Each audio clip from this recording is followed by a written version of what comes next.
keistiqomahan untuk terus menghidupkan agenda-agenda aturan adalah subuh berjamaah.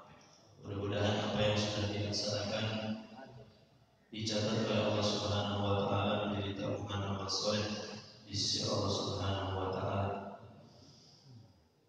Berbagai rahmat Allah Subhanahu wa taala,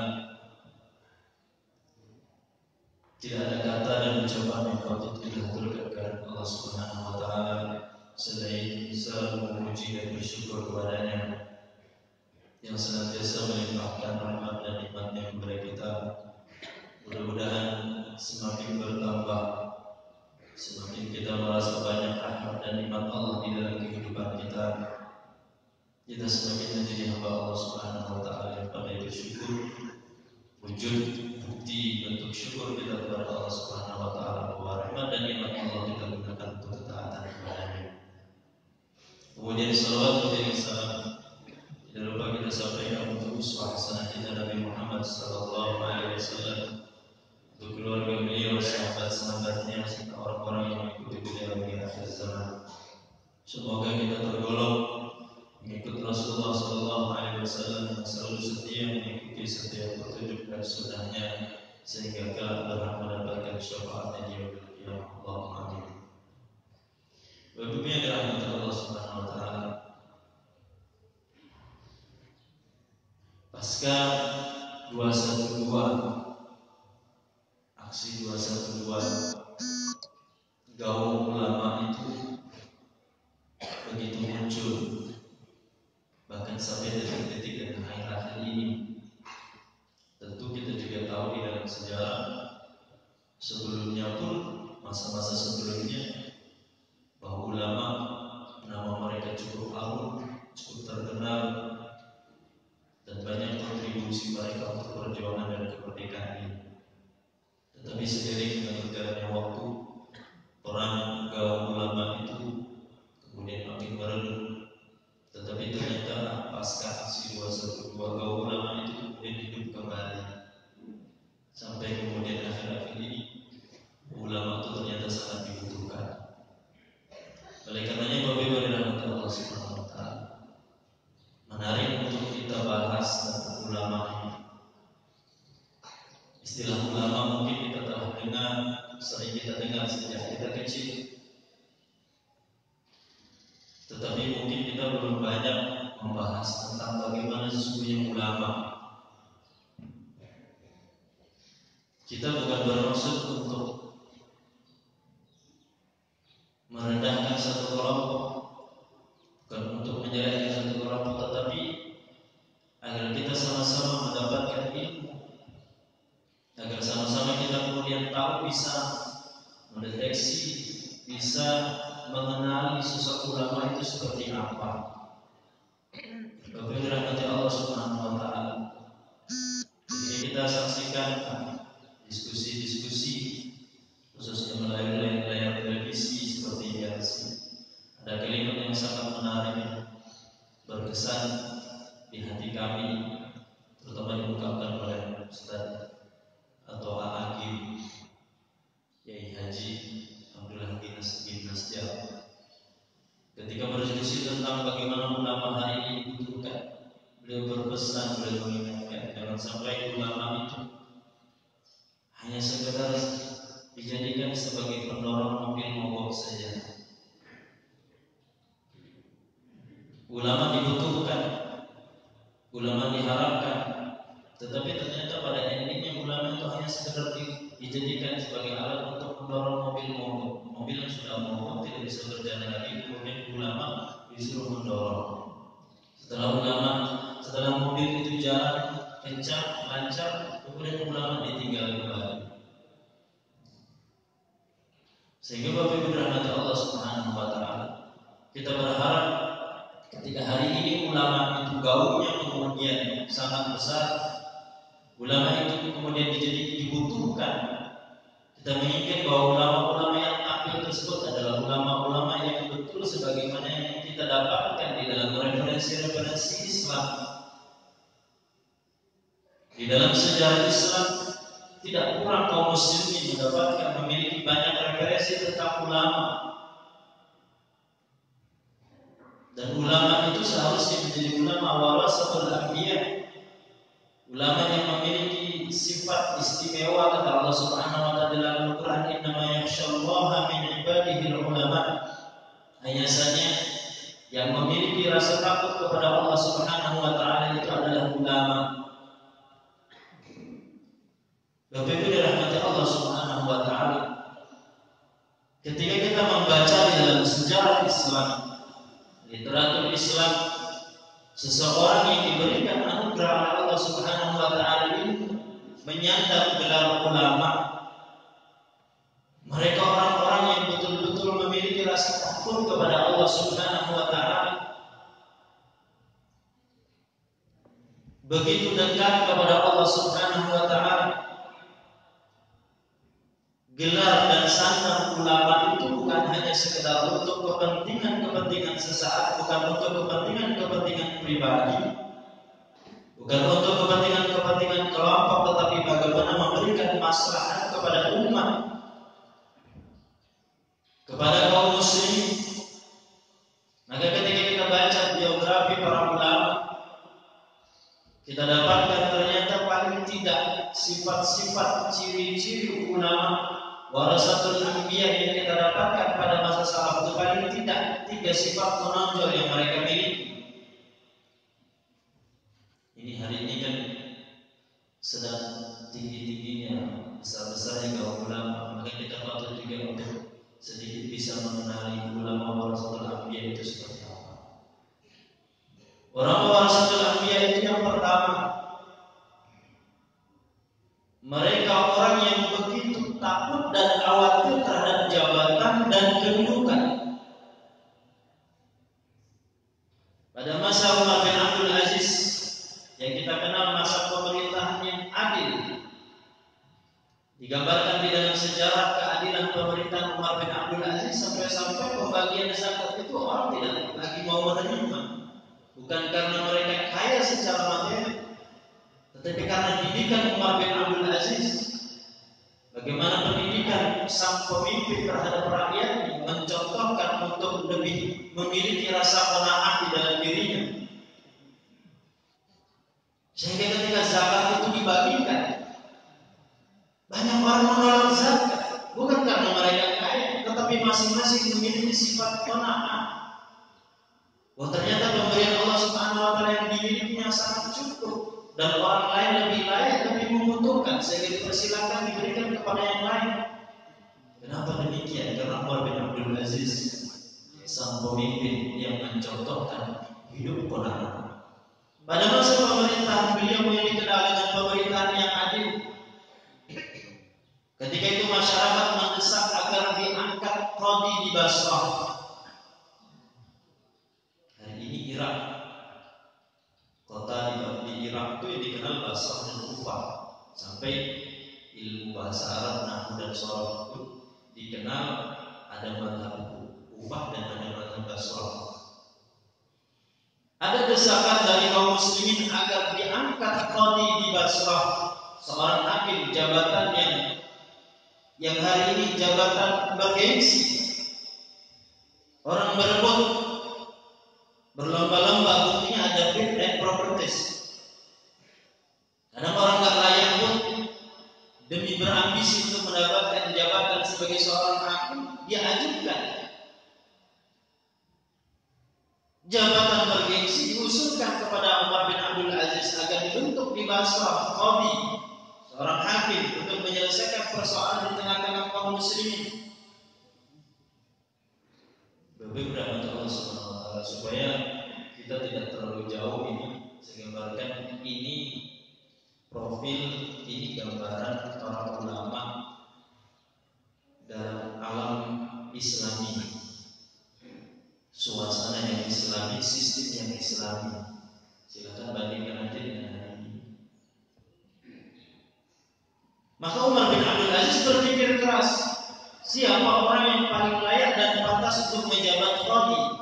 Berpikir keras, akhirnya teringatlah Umar bin Abdul Aziz ada 2 orang sosok yang layak dan pantas untuk menjabat ini. Pertama Iyas bin Muawiyah al-Muzani, yang kedua adalah Al-Qasim bin Muhammad.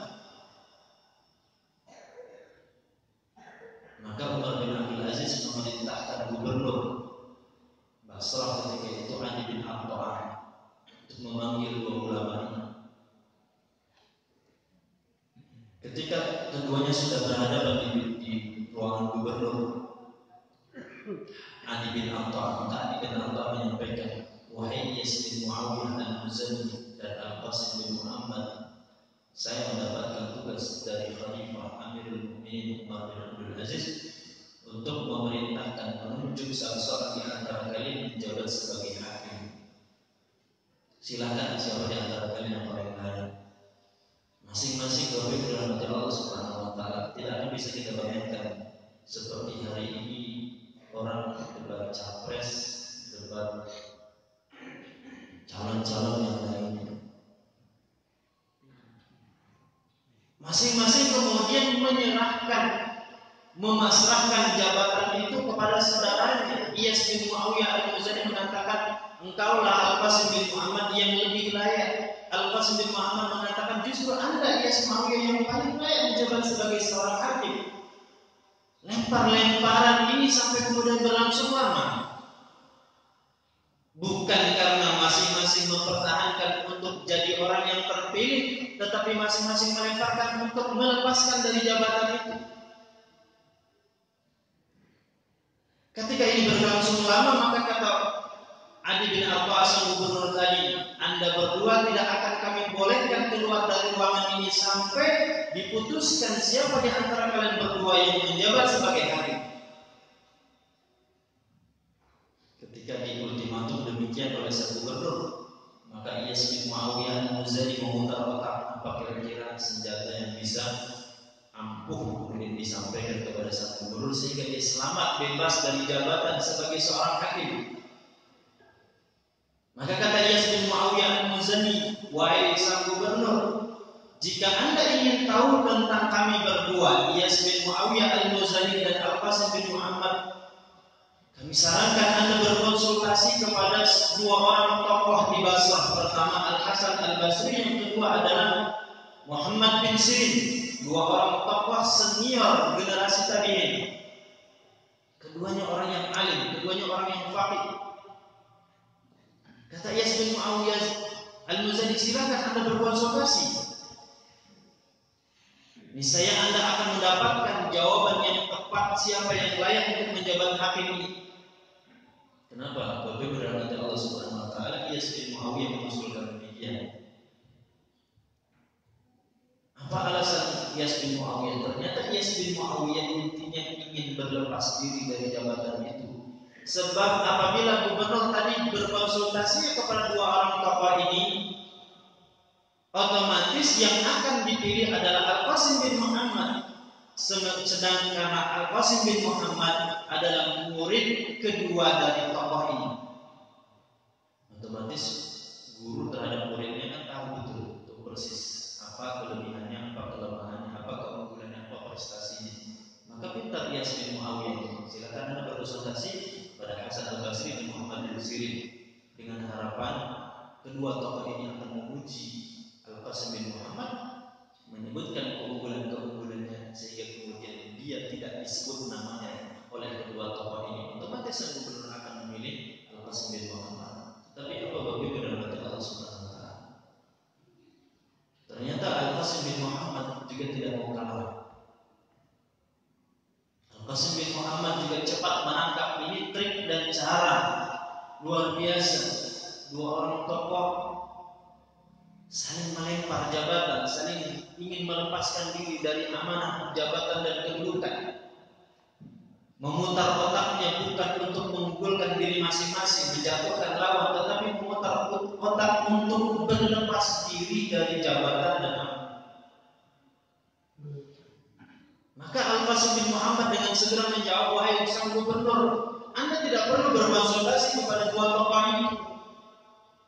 Dan bahkan anda pun tidak perlu berkonsultasi kepada siapapun.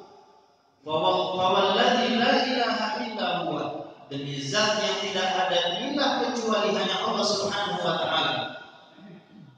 Kata Al-Qasim bin Muhammad, dia bersumpah atas nama Allah bahwasanya Iyas bin Muawiyah al-Muzani ini adalah orang yang lebih alim, lebih faqih daripada aku, dan dia adalah orang yang paling layak menjabat jabatan sebagai hakim. Bapak berangkat Allah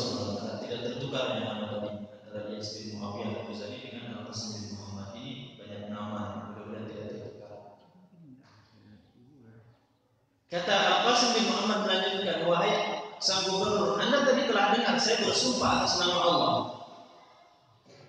Seandainya sumpah saya adalah sumpah palsu, saya berbohong dan berdusta, ternyata sebenarnya adalah Iyas bin Muawiyah al-Muzani adalah bukan orang yang paling alim, bukan orang yang paling faqih, orang yang layak menjabat sebagai hakim atau qadhi, tentu Anda tidak akan mungkin memilih saya karena saya seorang berdusta, bersumpah atas nama Allah tetapi dusta.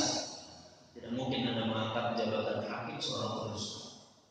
Tetapi sebaliknya, apabila ternyata sumpah saya ini benar, bahwa Iyas bin Muawiyah al-Muzani adalah orang yang paling layak, orang yang paling alim dan faqih, tentu Anda tidak akan mungkin mengangkat saya, orang yang jauh lebih rendah dari Iyas bin Muawiyah al-Muzani.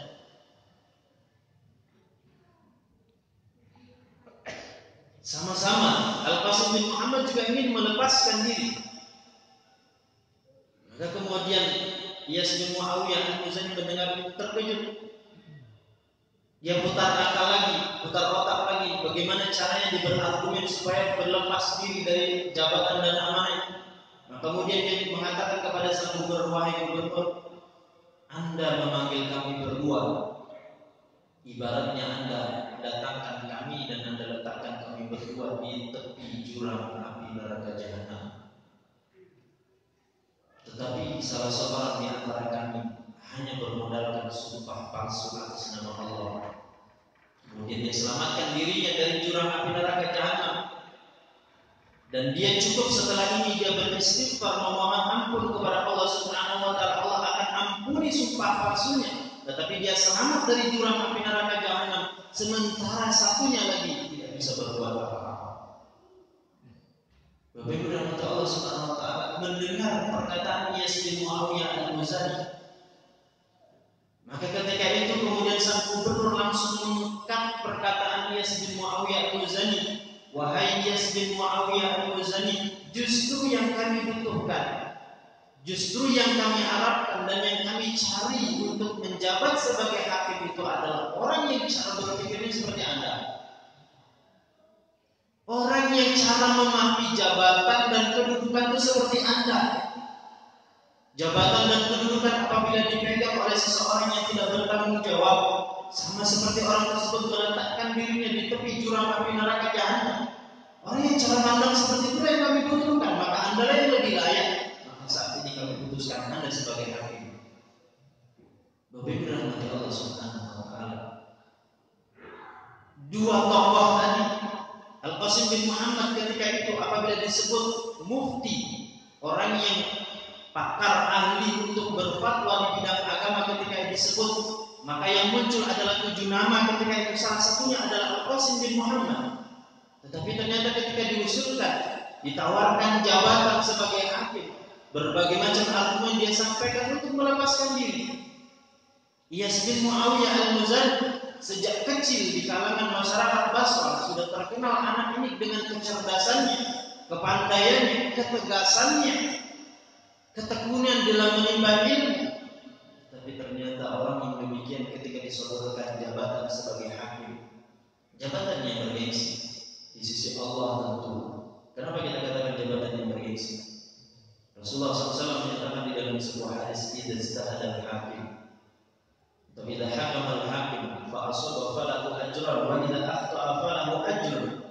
Apabila seorang hakim berijtihad atau memutuskan satu perkara, kemudian keputusannya, ijtihadnya itu benar, maka dia dapatkan 2 pahala. Tetapi apabila dia salah di dalam memutuskan atau di dalam berijtihad, minimal dapat 1 pahala, jabatan yang baik, bergengsi di sisi Allah Subhanahu wa taala, bernilai, berorientasi akhirat, apalagi berbicara dari sisi duniawi. Tetapi oleh kedua tokoh ini berusaha untuk dilepaskan jabatan. Ini profil, ini gambaran tokoh ketika disebut dengan ulama, orang yang menyandang gelar ulama, pewaris para nabi, memiliki sifat takut kepada Allah Subhanahu wa taala, takut terhadap jabatan dan amanah, berlomba-lomba untuk melepaskan diri, bukan berlomba-lomba untuk mendapatkannya. Bapak Ibu rahmati Allah Subhanahu wa taala, ketika profil ulama itu demikian di masa dulu, sehingga hari ini ketika ada fenomena seorang ustaz, seorang ulama menolak jabatan yang diharap-harapkan, maka ini sesuatu bukan hal yang asing, bukan fenomena baru, tetapi di dalam Islam fenomena yang sudah biasa di masa lalu. Nilai plusnya Bapak dirahmati Allah Subhanahu wa taala, ketika seorang ulama, seorang yang menyandang ilmu, ditawarkan jabatan kemudian berusaha untuk membebaskan dan menyelamatkan diri dari jabatan dan amanah itu. Ketika terpaksa harus menjabat, maka mereka adalah orang-orang yang betul-betul amanah, orang-orang yang betul-betul bertanggung jawab terhadap jabatan dan kedudukannya. Dia pertaruhkan, bukan menjadi orang yang keluh lidahnya, bukan menjadi orang yang tersandra, bukan menjadi orang yang kemudian mudah untuk mengeluarkan fatwa, sekalipun fatwa itu adalah untuk kepentingan segelintir orang, sekelompok tertentu, atau bahkan kepentingan hanya seseorang. Bapak dirahmati Allah Subhanahu wa taala, ketika Iyas bin Muawiyah al-Muzani menjabat jabatan sebagai seorang hakim, betul-betul beliau bertanggung jawab terhadap jabatannya. Jabatan tersebut bukan hanya sebagai jabatan struktural, tetapi beliau pun memiliki tanggung jawab seorang qadhi, seorang hakim, harus mempertahankan harkat dan martabat agama, kemuliaan Islam.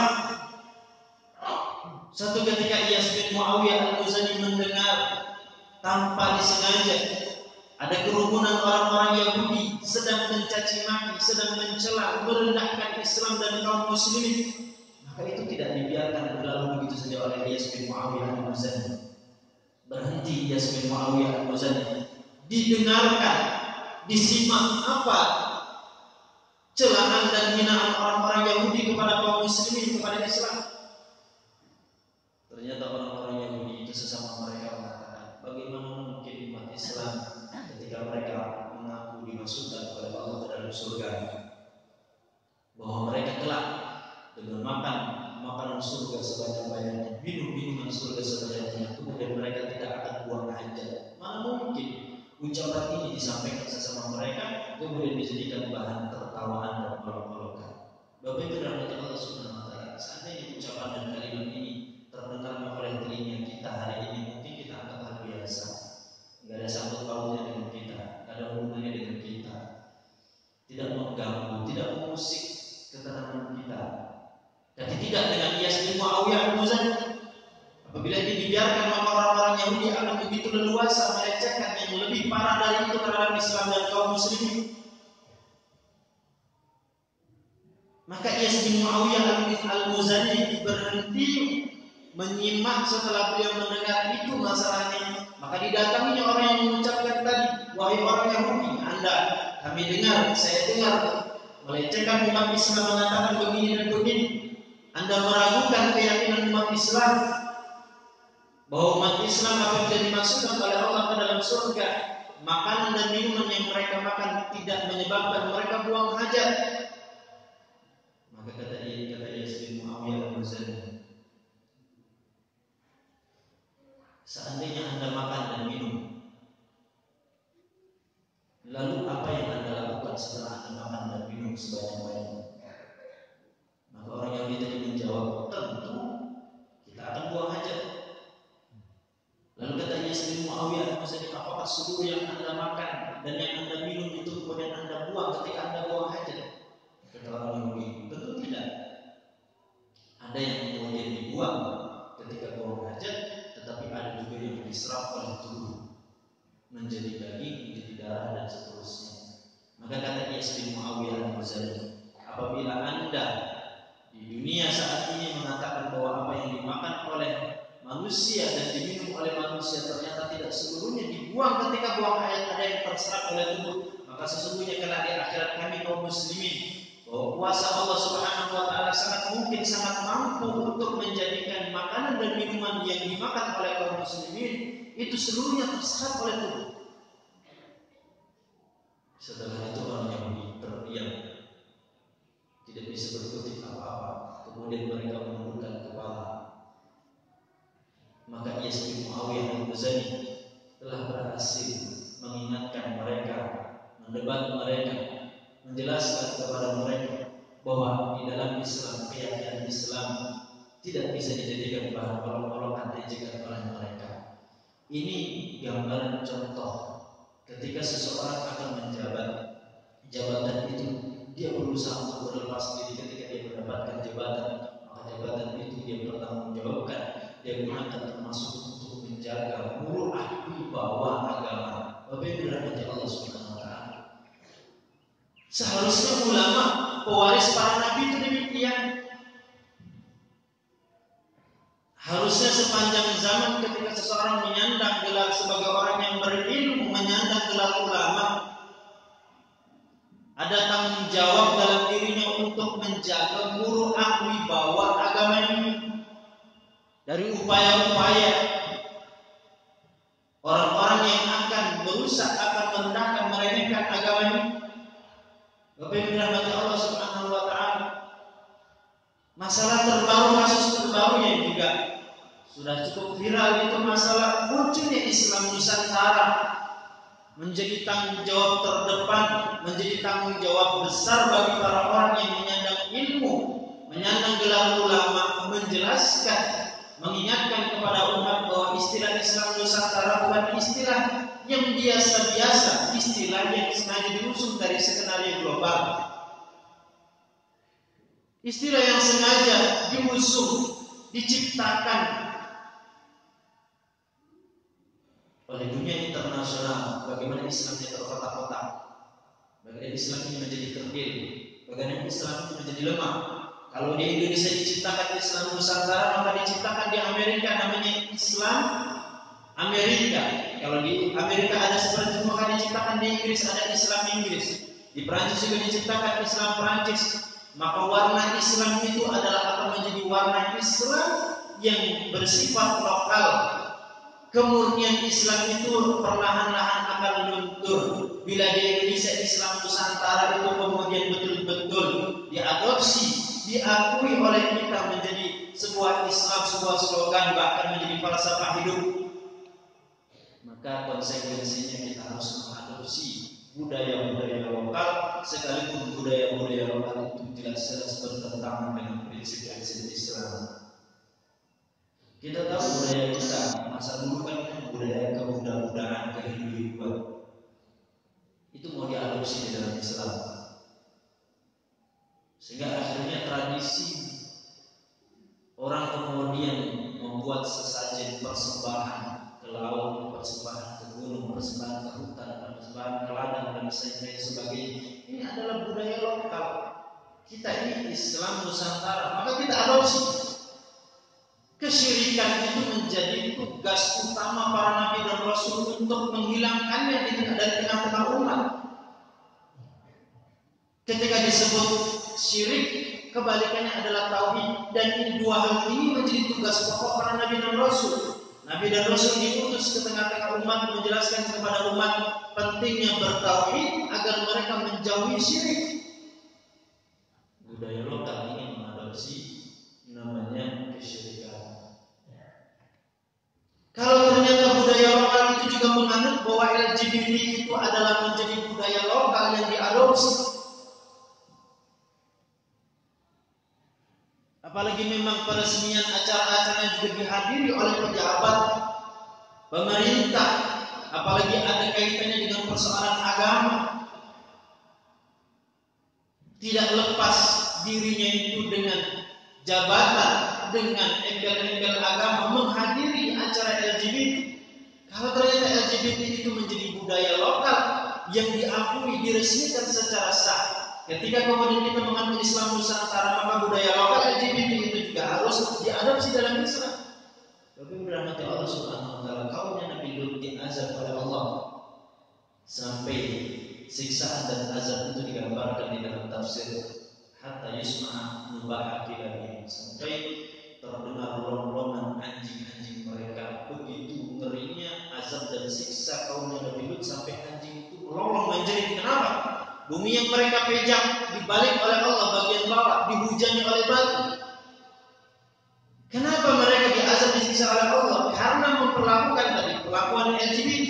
Hal ini akan diadopsi menjadi budaya lokal. Ketika menjadi budaya lokal dan mengadopsi Islam Nusantara, maka Islam Nusantara juga harus mengadopsi. Silahkan Bapak Ibu rahmati Allah Subhanahu wa taala, bayangkan dan gambarkan kira-kira budaya lokal ini apa seandainya betul-betul Islam Nusantara. Seharusnya ini menjadi tugas dan tanggung jawab orang yang menyandang ilmu, orang yang bergelar ulama terdepan menjelaskan, mengingatkan. Tetapi terkadang ada orang yang menyandang gelar ulama, menyandang sebagai orang yang berilmu, tetapi terkadang justru ikut-ikutan mengatakan bahwa kita ini harus menganut Islam Nusantara. Bapak Ibu rahmati Allah Subhanahu wa taala. Imam Ibnu Mubarak beliau menyatakan dalam sebuah syair, kata beliau, wala afsad ad-din illa al-qulub wa ahwa rasul wa rubanah. Adakah yang merusak agama selain, kata beliau, dua orang, sebenarnya tiga orang atau tiga kelompok. Pertama, para penguasa. Yang kedua adalah para ulama sufi. Yang ketiga adalah ahli ibadah tetapi jahil. Ulama penguasa, yang kita maksud penguasa di sini adalah tentu penguasa yang zalim, penguasa yang jauh dari agama. Imam Ibnu Mubarak mengatakan dengan bahasa istifham, bertanya tetapi tidak butuh jawaban. Beliau justru untuk mengingatkan, menjelaskan kepada kita, wa hal afsadad dina illa al-muluk wa aqarusu'i wa rubanah. Adakah yang merusak agama ini selain tiga kelompok, tiga kelas status sosial di masyarakat? Pertama adalah pemimpin, penguasa yang rusak, yang jauh dari agama, yang zalim. Kemudian yang ketiga adalah ulama yang musuh. Kemudian yang ketiga adalah ahli ibadah tetapi jahil, tidak dibimbing dengan ilmu. Bapak rahmat Allah SWT. Tentu Imam Ibnu Mubarak mengatakan demikian, dia punya alasan. Apa alasannya, kata beliau? Kenapa kemudian diurutkan pada urutan pertama bahwa yang termasuk menyumbang besar kerusakan agama itu adalah penguasa yang rusak? Pertama, kata beliau, penguasa yang demikian ketika dihadapkan pada dua pilihan, satu pilihan politik, satu pilihan agama, penguasa yang rusak dia akan menangkan politik. Ulama dikatakan menyumbang besar kerusakan agama, manakala disebut dengan ulama su, ulama yang buruk, yang jahat. Kenapa? Ulama yang su itu ketika dihadapkan antara nakal itu adalah nas dari Al-Quran maupun hadis Rasulullah SAW, dalil-dalil dari Al-Quran, dalil dari hadis, dihadapkan dengan persoalan hawa nafsu, akal. Ulama yang su, maka dia akan menangkan akal dan hawa nafsu, dia tinggalkan, dia singkirkan yang namanya nakal. Ahli ibadah juga dikatakan menyumbang besar kerusakan agama. Kenapa? Alasannya, kata beliau, ahli ibadah yang jahil tidak diimbangi dengan ilmu. Ketika dihadapkan dengan perasaan bisa diartikan kemantapan hati, ketenangan hati. Dihadapkan dengan persoalan sunnah, dihadapkan dengan persoalan tuntunan Nabi Muhammad SAW, maka dia akan kedepankan perasaan, kenyamanan, ketenangan, kemantapan di dalam hati. Itu sebagai penunjang di dalam persoalan ibadah. Tetapi ini bukan menjadi barometer dan ukuran di dalam persoalan ibadah. Manakala ini kemudian berseberangan dengan sunnah tuntunan Nabi Muhammad SAW. Tiga kelompok ini disebutkan oleh Imam Ibnu Mubarak, ulama yang su. Dia akan mengeluarkan fatwa ketika ternyata fatwa itu bertentangan antara akal dengan akal, antara akal kepentingan hawa nafsunya dengan hadis atau dengan ayat, maka dia akan kalahkan hadis dengan ayat. Dia kedepankan akal, akan dia kedepankan hawa nafsu dengan mengemukakan takwil-takwil, dengan mengemukakan argumen-argumen, alasan-alasan. Coba bagi hadirin rahmat Allah Subhanahu wa taala, profil Imam Nawawi. Imam Nawawi yang kita kenal ulama yang kitabnya itu hampir ada di seluruh penjuru dunia. Kitab apa itu? Riyadhus Shalihin. Kitab Riyadhus Shalihin itu kitab secara umum bisa dikatakan kita berbicara tentang akhlak, tentang adab, tentang etika. Ketika kita membaca kitab-kitab beliau, yang terbayang tergambar di dalam benak kita ini ulama yang santun, ulama yang teduh, ulama yang sopan, ulama yang lembut. Tetapi ketika kita baca biografi beliau, urusan mengeluarkan fatwa, urusan kemudian beliau menyetujui kebijakan-kebijakan, ternyata beliau tidak begitu mudah, beliau begitu selektif, beliau memiliki prinsip. Pada masa pemerintahan Zahir Bebres ini sebelum beliau menjabat sebagai gubernur adalah seorang yang masih budak. Budak itu diperjualbelikan, tapi bernasib baik, kemudian merdeka. Setelah merdeka ternyata ditakdirkan oleh Allah Subhanahu wa taala nasibnya makin baik, kemudian sampai menjabat jabatan gubernur. Pada masa pemerintahan beliau diuji, mereka harus menghadapi serangan tentara Tatar, pasukan Tatar atau Mongol. Pasukan Tatar kalau kita baca dalam sejarah Islam, pasukan yang begitu bengis, sampai bengisnya, sampai sadisnya umat Islam ketika itu mentalnya down. Mental umat Islam begitu downnya sampai orang Tatar itu datang, umat Islam sudah pegang senjata pun senjata dilepaskan, diserahkan lehernya. Ketika itu Zahir Bebres akan melawan pasukan Tatar yang kuat tangguh seperti itu, sementara dia lihat kas kemampuan negara untuk melakukan peperangan ternyata tidak ada. Dikumpulkan seluruh ulama, dikumpulkan seluruh ahli fikih di hadapan Zahir Bebres, kemudian mereka dimintai untuk mengeluarkan fatwa atau kesimpulannya mereka diminta untuk tanda tangan memberikan persetujuan bahwa Zahir Bebres sebagai penguasa diberikan hak boleh memungut harta masyarakat untuk biaya perang negara. Seluruh ulama dan fuqaha ketika itu datang dan tanda tangan menyetujui fatwa itu. Ternyata Zahir Bebres membaca daftar nama ulama itu. Dilihatnya ada satu nama yang luput, padahal nama ini ulama ini terkenal, tersohor. Siapa dia? Dia adalah Imam Nawawi. Dicarilah Imam Nawawi, dipanggil Imam Nawawi ke hadapan Zahir Bebres. Kemudian ditanya oleh Zahir Bebres, wahai Imam Nawawi, seluruh ulama dan fuqaha telah tanda tangan, telah menyatakan persetujuan, kecuali Anda. Kenapa Anda tidak mau tanda tangan? Tidak menyetujui fatwa ini? Maka kata Imam Nawawi, wahai Zahir Bebres, Anda dulu budak, Anda dulu tidak memiliki kekayaan apa-apa, dan kemudian Allah ubah nasib Anda, Allah takdirkan Anda menjadi baik, dan Anda hari ini menjadi penguasa. Saya lihat Anda memiliki 1000 orang budak. Ketika itu budak itu menjadi termasuk kekayaan yang dimiliki oleh seseorang. Karena budak ibarat barang bisa diperjualbelikan, bisa dihibahkan, bisa diwariskan dan seterusnya. Ketika itu 1000 budak Anda miliki, 1000 budak itu memiliki aksesoris, perlengkapan, bisa diuangkan, bisa dijadikan harta. Dan Anda memiliki 200 pelayan perempuan. 200 pelayan perempuan ini seluruhnya memiliki perhiasan aksesoris berupa emas dan perak. Seandainya seluruh budak yang memakai aksesoris dan perlengkapan itu Anda lucuti kemudian Anda uangkan. Seandainya 200 pelayan perempuan itu juga Anda lucuti perhiasannya emas dan perak kemudian Anda uangkan, digunakan untuk biaya perang negara, kemudian kekurangan saya akan berfatwa bahwa Anda berhak untuk mengambil harta rakyat. Tetapi apabila itu tidak Anda lakukan, tidak akan pernah tangan ini bertanda tangan. Lebih berhormat Allah Subhanahu wa taala. Ini sekaligus menjadi sifat ciri ulama warasatul anbiya yang kedua. Fatwa yang kedua itu bukan kepentingan seseorang, bukan kepentingan sekelompok, bukan kepentingan sesaat, tetapi dia betul-betul mempertimbangkan matang-matang fatwa yang akan dibuat. Sekalipun konsekuensinya apa? Ketika itu Zahir Bebres begitu marah, begitu murka, kemudian mengatakan, wahai Imam Nawawi, Anda harus keluar dari Damaskus ini.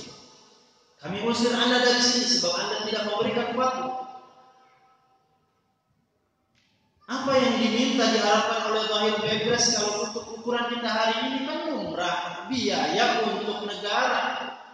Dan biaya itu bukan untuk fasilitas fisik, tetapi untuk biaya peran mempertahankan sebuah negara, kedaulatan sebuah negara, mempertahankan umat Islam. Tetapi toh itu ternyata oleh Imam Nawawi tidak disetujui. Kenapa? Imam Nawawi melihat bahwa penguasa masih bergelimang dengan kekayaan, dengan harta.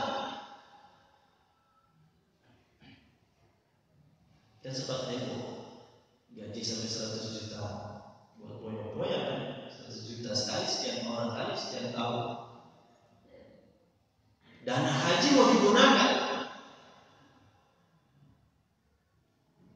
dana haji untuk kepentingan ibadah.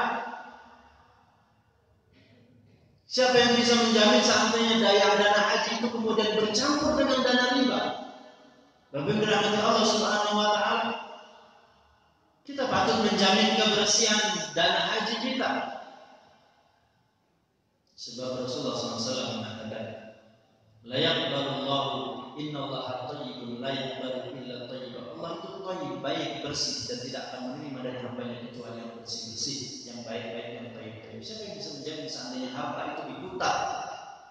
Iya, kalau ternyata balik kembali, kalau tidak balik atau ternyata balik tapi harta itu sudah bercampur dengan riba, siapa yang bisa menjamin kebersihan?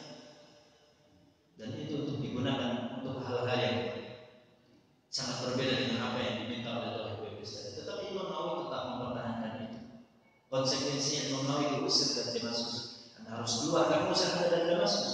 Maka kata Imam Nawawi, sam'an wa ta'atan. Saya taat, saya dengar dan saya taat. Saya akan keluar dari Damaskus untuk mempertahankan fatwa ini. Maka keluarlah Imam Nawawi dari Damaskus. Sekalipun setelah itu desakan para ulama, para ahli fikih, mendesak Zahir Bebes sang penguasa tadi, wahai Zahir Bebes, tokoh ulama kami adalah Imam Nawawi, tidak sepatutnya beliau kemudian diusir. Mohon untuk beliau kembalikan ke Damaskus. Ketika Zahir Bebes menyetujuinya, didatangkan para utusan membujuk Imam Nawawi untuk kembali ke Damaskus. Ibn Nawawi mengatakan, sebelum Zahir Bebes meninggal dunia, saya tidak akan kembali lagi ke Damaskus. Dan beliau kembali ke Damaskus setelah Zahir Bebes dinyatakan meninggal dunia. Bapak rahmati Allah Subhanahu wa taala. Inilah gambaran sifat yang kedua yang menonjol disebut dengan ulama warasatul anbiya, bahwa mereka adalah orang-orang yang betul-betul sangat takut dan khawatir jabatan dan amanah dan kedudukan. Sebab jabatan dan amanah itu adalah jabatan dan kedudukan itu adalah amanah yang sangat berat.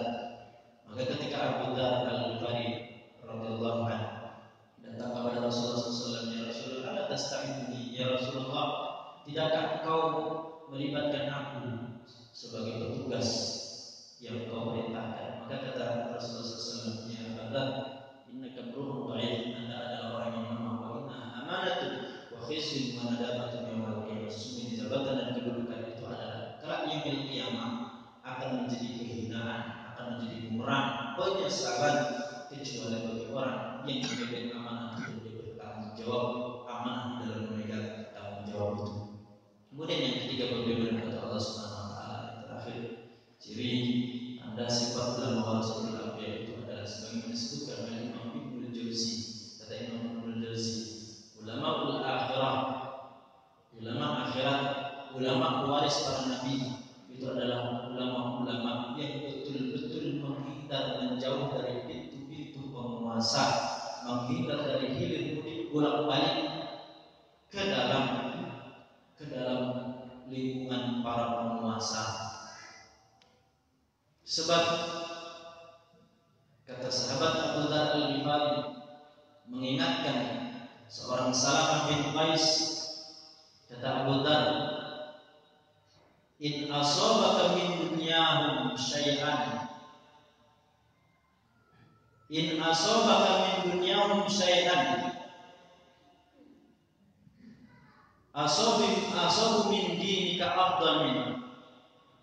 Kata Abu Dzar Al-Ghifari, sahabat yang diingatkan oleh Rasulullah SAW tadi, seandainya Anda hilir mudik ke lingkungan penguasa, kemudian Anda mendapatkan secuil dunia mereka, sesungguhnya tidak ada yang namanya makan siang gratis. Kalau makan siang gratisnya berupa materi mungkin orang masih bisa mencari, tetapi yang disampaikan oleh Abu Dzar ini sangat mendalam. asabu min dinika afdal minhu. Yang akan Anda harus bayar adalah agama Anda harus Anda berikan kepada mereka.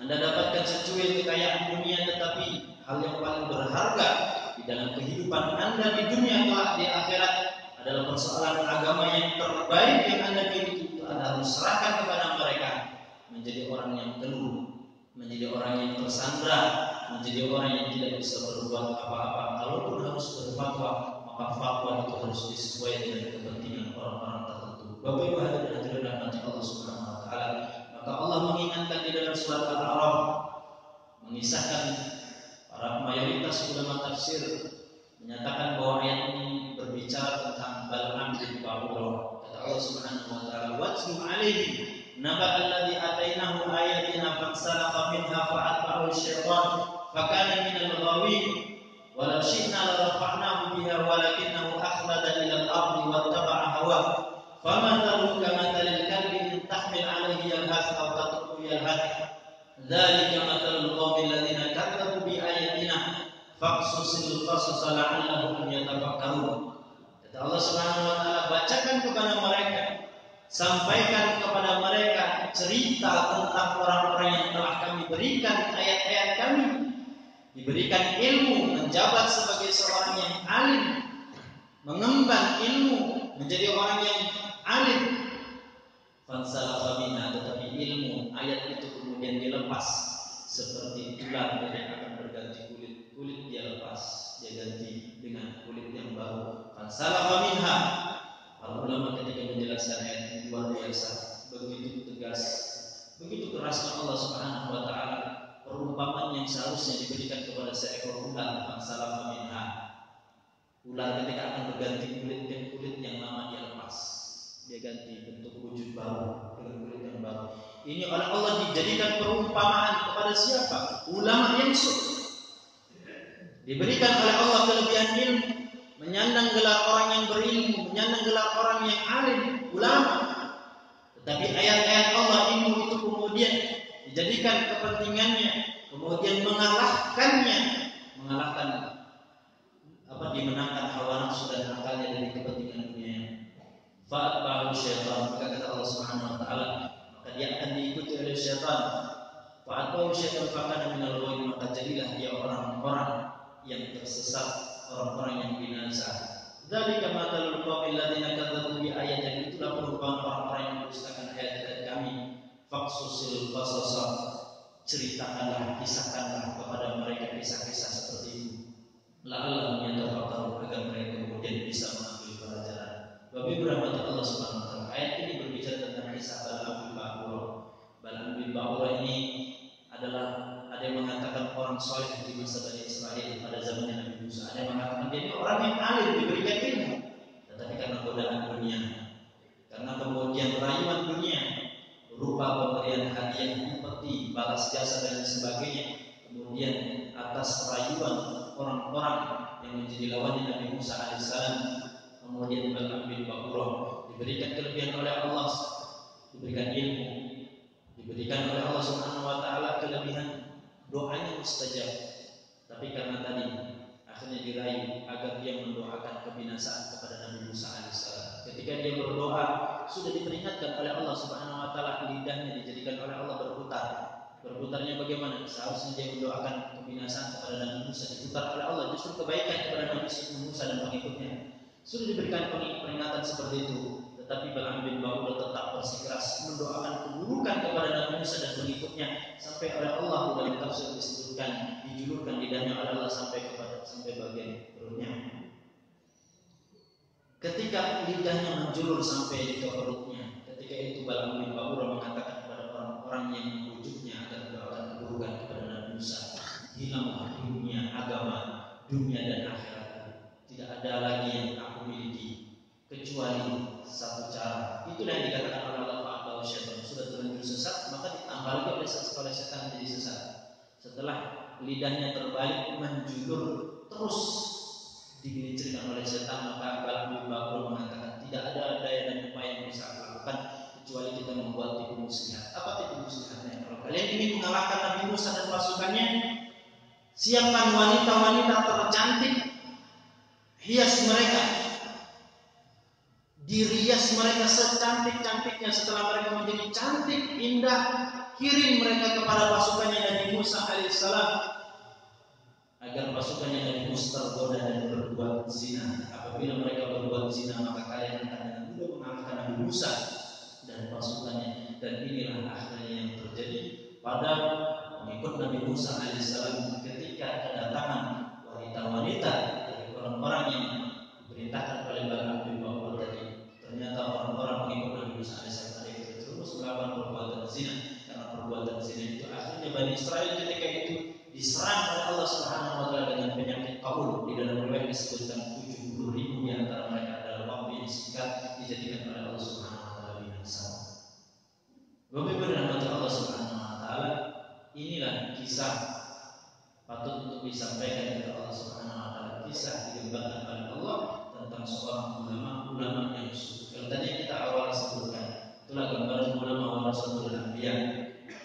Itulah ulama-ulama yang betul-betul menjaga tradisi dan warisan dari para nabi dan rasul. Bahwa ketika mereka menyandang gelar sebagai orang yang berilmu, sebagai ulama, mereka orang-orang yang tidak ambisius terhadap jabatan. Ketika jabatan itu memang harus dipaksakan kepada mereka, jabatan itu tidak menjadikan mereka keluh lidahnya, tersandar, terbelenggu, sehingga kemudian berbicara bukan untuk kepentingan dan kemaslahatan kaum muslimin.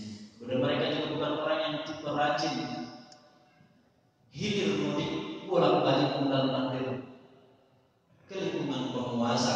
Sebab menurut Imam Al-Ghazali seharusnya pandangan beliau seorang ulama warasatul anbiya bukanlah yang begitu rajin datang ke penguasa, tetapi harusnya penguasa yang begitu rajin kepada seorang ulama. Itulah yang terjadi pada masa pemerintahan Bani Umayyah yang bernama Marwan bin Abdul Malik. Ketika Marwan bin Abdul Malik datang ke suatu tempat, maka yang pertama kali dicari adalah siapa ulamanya. Apabila ada ulama dari kalangan sahabat, maka dia akan datang kepada ulama sahabat itu. Kalau tidak, maka dari generasi tabi'in.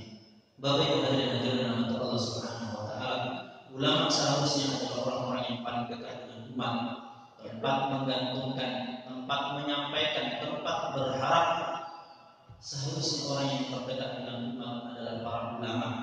Maka kata Imam Al-Ghazali, ketika ulama itu rusak, maka akan dijamin penguasa pun akan menjadi rusak. Tapi ketika ulama itu baik, ulama itu ulama warasatul anbiya, maka mereka para penguasa pun akan menjadi baik. Maka sebagaimana dikatakan oleh Imam Barak tadi, bahwa kelas sosial di masyarakat dua tadi ini sangat menentukan perubahan di tengah-tengah masyarakat. Mereka adalah para penguasa dan para ulama. Mudah-mudahan kita kaum muslimin Sumatera Barat khususnya dan Indonesia senantiasa diampuni oleh Allah Subhanahu wa taala. Tentunya adalah ulama-ulama warasatul anbiya, ulama-ulama yang ketika mereka menyandang gelar sebagai seorang alim betul-betul menjaga muruah agama, menjaga kemaslahatan umat kaum muslimin. Demikian juga kita berharap Allah Subhanahu wa taala anugerahkan kepada kita pemimpin-pemimpin yang begitu sayang kepada rakyatnya, begitu bersikap adil kepada rakyatnya, sebagaimana tertuang dalam setiap doa kita, Rabbana hab lana min azwajina wa dzurriyyatina qurrata a'yun waj'alna lil muttaqina imama. Ya Allah, jadikanlah pemimpin-pemimpin kami adalah orang-orang yang memiliki rasa takut kepada Allah atau orang-orang yang bertakwa kepada Allah Subhanahu wa taala. Demikian apa yang bisa kami sampaikan, bermanfaat. Kurang lebihnya mohon maaf. Astagfirullah wa lakum. Aqulu qawli hadza subhanaka wa bihamdika